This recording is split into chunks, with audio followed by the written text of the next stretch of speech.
A dead zone is an area of water that has no oxygen that cannot support life. These can form normally, but some of them are created from man. The biggest dead zone is off the Gulf of Mexico. Most dead zones are located in oceans, but can sometimes be found in lakes and rivers. Most of the dead zones are in areas with agricultural and industrial activity, such as boat spills, leaks, and other sorts of chemicals can lead to this, and there are many other factors. Dead zones can get really big, and the biggest one we have so far is almost the size of New Jersey. The first dead zone, founded by Robert Diaz, a scientist, were discovered around 1910. During this time, four were found. A well-known dead zone was found in Chesapeake Bay in the 1930s. Humans transform nitrogen from atmospheric to nitrogen fertilizer for plants. Nitrogen from the fertilizer sinks down into the soil. Then the nitrogen moves into the water. Weeds can be grown from too much nutrients and cover lakes and rivers and other places. Then later on in time, fresh water from the Mississippi moves into these areas. Since the fresh water is denser, it remains as the on-top water. Algae at the bottom eats the nutrients from the dead phytoplankton, taking up the oxygen, and killing animals and sea life.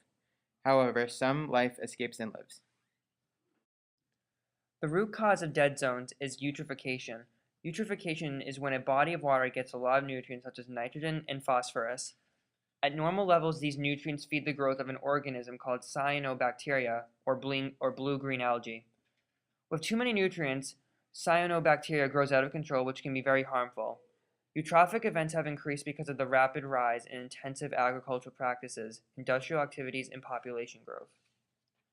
The Gulf of Mexico has many cities around it, between 20 to 30. From all the pollution, boating, and agriculture, it all comes into one. Picture this like a four-way car crash. They all come from different directions.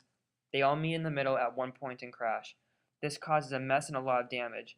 From the accident, oils are spilled, gas and other things leak, causing bad things for the area and environment. This is the same way of dead zones and how they form. There are many things that both the government and individual people can do to reduce the size of existing dead zones and to prevent the creation of new dead zones.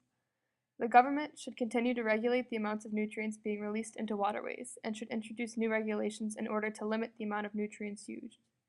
Multi-state watersheds should also be protected. There are things that you can do too. You should limit your use of fertilizers as much as possible. You should make compost and put it on your garden. The compost acts as a natural fertilizer for plants.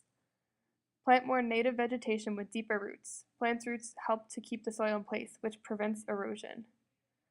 Buy detergents without phosphorus and buy produce that uses less or no fertilizer. Speak up and convince people to build a park instead of a parking lot.